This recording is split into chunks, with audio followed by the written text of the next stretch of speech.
요한계시록 15장부터 일곱 대접 심판이 시작됩니다. 일곱 대접 심판은 요한계시록에 등장하는 마지막 심판이고요. 일곱 대접의 심판이 끝나게 되면 요한계시록은 이제 결론을 향해서 나아가게 됩니다. 일곱 대접의 심판이라고 하니 역시 각 대접들을 가진 일곱 명의 천사가 등장합니다. 그들에 대한 이야기가 15장 1절에서부터 나와 있는데요. 요한도 이 모든 것들을 잘 이해했던 것 같지는 않습니다.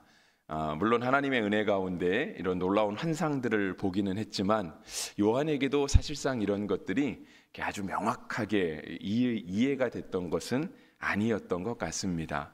아마 그의 눈에 보기에도 이런 것들이 좀 희한한 일인 것처럼, 그러니까 쉽게 머릿속으로 잘 상상이 안 됐던 일이었던 것으로 보입니다. 왜냐하면 1절에 이렇게 적혀 있거든요. 또 하늘에 크고 이상한 다른 이적을 보매라고 되어 있어요. 물론 그만큼 이적이 신기하기도 하고 신비롭다라고 하는 의미도 가지고 있겠지만 실제로 우리가 하나님의 말씀을 다 이해하기에는 우리의 인지의 능력이 한계가 있던 것이죠. 근데 요한이 볼 때도 그랬던 것 같습니다. 그래서 7명의 천사가 그 마지막 재앙을 들고 나오는 모습을 보았습니다. 근데 그 모습을 2절에서는 뭐라고 기록하고 있냐면 불이 섞인 유리바다 같은 것이 있다라고 되어 있어요. 이게 한글을 읽기가 어려운 건 아니죠. 그러니까 불이 섞인 유리바다 같은 것이 있다. 글자를 읽어내기에는 어렵지는 않지만 읽어도 무슨 뜻인지는 잘 모르겠습니다. 그러니까 보통 우리가 어떤 글들을 읽게 되면 좀 머릿속으로 그림을 그리는 경우도 있잖아요. 근데 이 말씀은 잘 그림도 안 그려지는 것 같아요. 그러니까 불이 섞인 유리바다, 어떤 유리천장 같은 것이 있는데 그 밑에 이렇게 불들이 가득 차 있다라고 하는 뜻인지, 아니면 유리가 이렇게 불처럼 타오르고 있었다라고 하는 뜻인지, 어쨌든 잘 이해가 되기는 어려운 내용인 것 같습니다. 그런데 요한이 중요하게 얘기하려고 했던 것, 성경이 오늘에게 밝히려고 했던 것은 이러한 신비로운 광경들 가운데 역사하시는 이가 있다라고 하는 거죠. 잘 이해가 안 될 수는 있어요.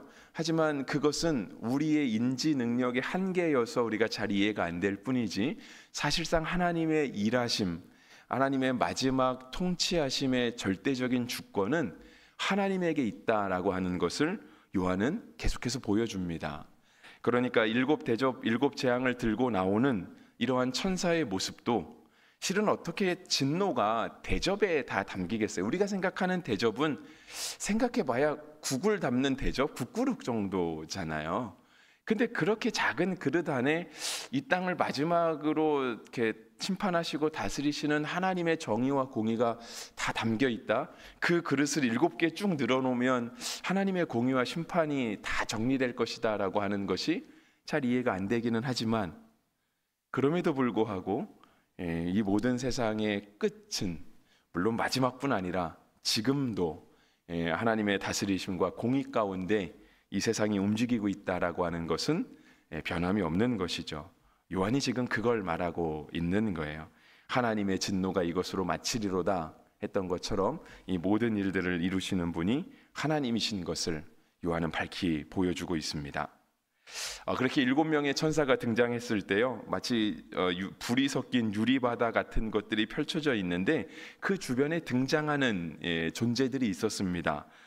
그것은 어떤 사람들이었냐면 2절 중간부터 있는데요, 짐승과 그의 우상과 그의 이름의 수를 이기고 벗어난 자들이 유리 바닷가에 서서 하나님의 검은 고를 가지고라고 되어 있습니다. 그러니까 믿음을 지키고 승리한 사람들이 그 하나님의 마지막 진노의 그 심판이 시작되는 그 주변에 서 있었다라고 하는 거예요. 그러니까 짐승과 그의 우상과 그의 이름의 수를 이겼다라고 했으니까요, 이 짐승은 13장에 나오는 두 짐승을 뜻하는 게 아닌가 하는 생각이 듭니다. 그러니까 13장에 두 짐승이 나오거든요. 바다에서 올라온 짐승이 있었고 땅에서 나온 짐승이 있었습니다. 그리고 그 이름의 수를 이기고라고 되어 있는데 우리가 익히 잘 알고 있는 666이라고 하는 숫자가 땅에서 올라온 짐승을 뜻하는 그 숫자였습니다. 그래서 우리가 이제 이 부분 우리가 새벽에 잠깐 보기도 했는데, 그때 이제 우리 박 목사님 말씀하실 때 히브리 언어에는 각 알파벳마다 뜻하는 숫자가 있습니다. 그것은 히브리어뿐 아니고요, 그쪽 동네 언어들은 그런 의미들을 많이 가지고 있습니다. 그러니까 특히 흔히 말해서 이렇게 셈족의 언어들 이렇게라고 이야기를 하는데요. 그 히브리어도 마치 영어 알파벳 A, B, C, D 나가는 것처럼 이렇게 나가는 순서가 있습니다. 알파벳들이. 근데 그 A가 1이면은 B는 2고요, C는 3, D는 4 이렇게 가는 거예요. 그런데 솔직히 알파벳은 많이 되지 않잖아요. 해봐야 뭐 24자, 뭐 한글 28자. 근데 이게 어떻게 600까지 올라갈까라고 해보면은요, 1부터 10까지 가고 난 다음에는 그 다음에는 이렇게 10씩 뜁니다. 20, 30, 40, 50, 60. 왜냐하면 앞에 1, 2, 3, 4를 가리키는 숫자가 있으니까 그 다음은 10단위로 뛰는 거고요. 그 다음부터는 100단위로 뜁니다. 그러니까 이런 숫자들이 모이게 되면 우리가 표현하고자 하는 숫자들을 어지간히 표현할 수 있게 됩니다. 우리가 이게 그렇게 어색하지 않아요. 우리 로마자도 보면 로마자 숫자들이 있잖아요. 그러니까 그런 것들을 생각해 보면 그렇게 어렵지는 않습니다. 근데 제가 또 그걸 밝히려고 하는 건 아니고요. 이렇게 하나님의 마지막 심판 때에 과연 누가 설 수 있는가라고 하는 거죠. 하나님의 마지막 진노의 심판이 이루고 있어요. 그 신비한 광경 가운데 누가 감히 하나님 앞에 설 수 있을까? 누가 설 수 있자고 성경은 기록하고 있냐면 그런 짐승들, 또 그 이름의 숫자를 이긴 사람들, 그 모든 고난과 박해를 이겨내고 벗어나서 하나님 앞에 승리한 사람들, 끝까지 믿음을 지켜낸 사람들, 그들이 바로 서 있다라고 하는 거예요. 그들은 믿음의 증인처럼 서 있는 거죠. 그들이 땅에 살 때 편안하게 살진 않았겠죠. 왜냐하면 믿음을 지켰기 때문에. 우리가 이제 그 얘기를 계속해서 요한계시록에서 보고 있는데, 하나님에 대한 계명과 예수님에 대한 믿음을 지킨 사람들, 그렇게 표현하고 있거든요. 땅에서는 비록 그들의 삶이 힘들었을 겁니다. 그래서 사람들이 어쩌면 그렇게 얘기할 수 있어요. 왜 이렇게 한 번 사는 인생인데 그렇게 힘들고 어렵게 살아? 좀 타협할 거 타협하지. 뭐 짐승의 수를 받는다 그래서 뭐 그게 꼭 대단한 뭐 엄청나게 배교 행위를 하는 것도 아니고, 그래도 마음속으로 내가 예수님 믿으면 되잖아 라고 사람들이 우리를 미혹할 수 있고 타협하게 할 수 있어요. 근데 그들은 그렇게 하지 않은 거죠. 그 짐승의 수를 받지 않은 사람들, 시장에서 물건을 사기도 어렵다라고 성경이 표현했잖아요. 근데 그런 불편함들, 그런 차별의 인식들이잖아요. 너네 그렇게 살아, 왜 너만 혼자 유별나게 살아? 라고 하는 것들이 그런 차별의 시각들 아니겠습니까? 육체적인 고통뿐 아니라 정신적인 그런 것들도 견뎌했던 이들이 결국은 최후에는 승리하고 하나님의 곁에 설 수 있게 되는 그런 영광을 누리게 되는 것이죠. 그들이 하나님 곁에 서서 했던 것은 무엇이냐면 하나님을 찬양하는 것이었습니다. 2절 끝에 보면 하나님의 검은 고를 가지고 섰다라고 되어 있죠. 그러면서 그들의 찬양한 고백이 3절과 4절에 나와 있어요. 그들은 하나님의 검은 고를 가지고 하나님의 종 모세의 노래를 불렀고요, 어린 양의 노래를 불렀습니다. 찬양의 가사는 3절부터 기록되어 있는데, 주 하나님 곧 전능하신 이시여 하시는 일이 크고 놀라우시도다. 만국의 왕이시여 주의 길이 의롭고 참되시도다. 그들의 입술의 고백은 그거였어요. 주님의 길이 의롭고 참되십니다. 세상에서 주님의 길은 의롭다고 인정받을까요? 세상에서 주님의 길은 참된 길이다라고 인정을 받을까요?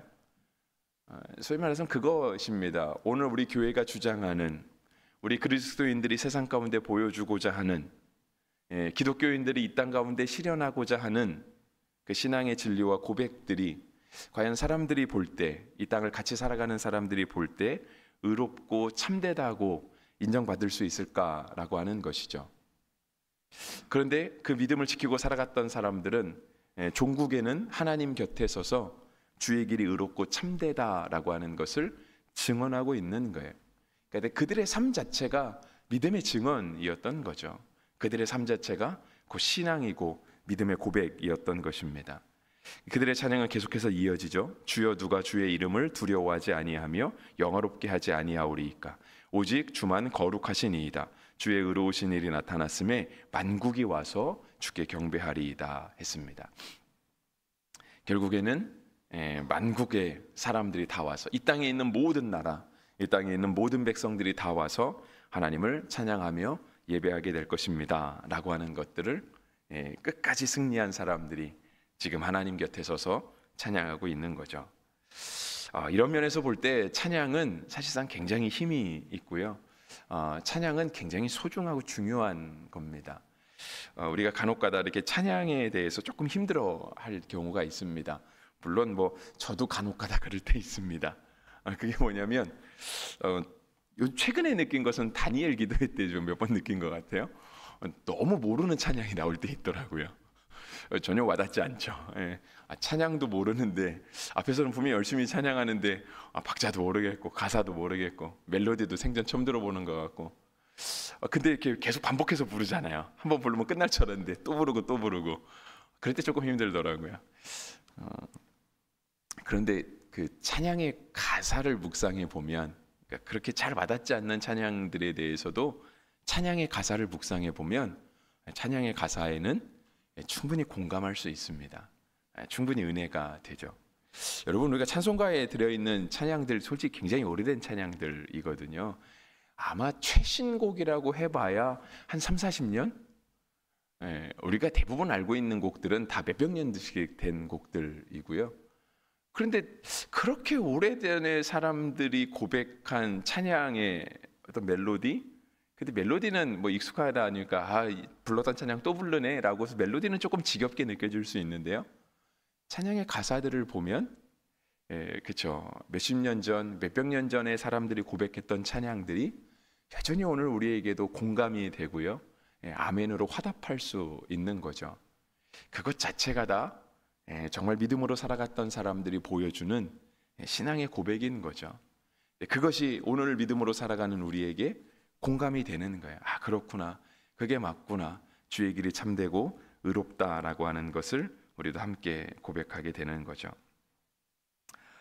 이어지는 5절부터 8절까지의 내용은요, 이제는 정말 이렇게 일곱 심판이 시작되는 내용입니다. 근데 구체적인 내용은 내일부터 시작됩니다. 그러니까 16장부터 일곱 대접이 땅에 부어지는 장면이 나오고요. 오늘은 사실상 이 하나님의 마지막, 그러니까 진노의 마지막이라고 했으니까 하나님의 진노의 심판의 마지막에 해당하는 그런 서론 부분입니다. 근데 오늘 우리가 정말 꼭 기억해야 될 것은 무엇이냐면, 저는 1절부터 4절까지를 중심으로 이렇게 설교했지만 우리의 믿음이, 우리의 신앙이 정말 마지막 때에 가서 하나님 앞에서 드러날 수 있고 하나님 앞에 설 수 있는 그런 믿음과 신앙이 되어야 한다는 것입니다. 우리가 그때 일어날 신비로운 일들, 그때 일어날 진노의 심판들, 아니면 또 사탄의 최후의 발악들, 그런 것들이 때때로는 신비롭게 느껴지기도 하고 두렵게 느껴질 수도 있습니다. 그렇죠. 그러니까 짐승의 모습들 같은 거 보면 솔직히 굉장히 좀 잔인하고 우리한테 되게 혐오스러운 모습으로 이렇게 기록이 되어 있거든요. 그런데 사실상은 그들이 무서운 것이 아니라 진짜 두렵고 무서운 분, 정말 우리가 경외해야 될 분은 하나님밖에 없다라고 하는 것들을 우리가 요한계시록을 통해서 다시 깨닫게 되는 거죠. 그러니까 세상에 크고 두려운 일들, 때때로 혐오스럽게 보여서 눈도 마주치고 싶지 않은 그런 것들은 우리에게 영향력을 미칠 수 있기는 해요. 하지만 그들의 영향력은 영원하지 않다는 겁니다. 그들은 잠깐이고요, 종국에는 하나님이 승리하시고 하나님이 그렇게 믿음을 지키며 살아갔던 사람들을 하나님이 주의 곁에 서게 하시는, 진짜 진노의 심판이 임하는데도 불구하고 그들은 하나님 곁에 서서 하나님을 찬양하게 하시는 하나님의 크고 놀라운 은혜가 임한다라고 하는 것이죠. 이 아침 말씀을 듣는 우리가, 이 아침 하나님의 전에서 기도하며 예배하는 우리가 이 믿음을 더욱더 굳게 잡으시는 은혜가 있기를 주의 이름으로 축복합니다. 기도하겠습니다.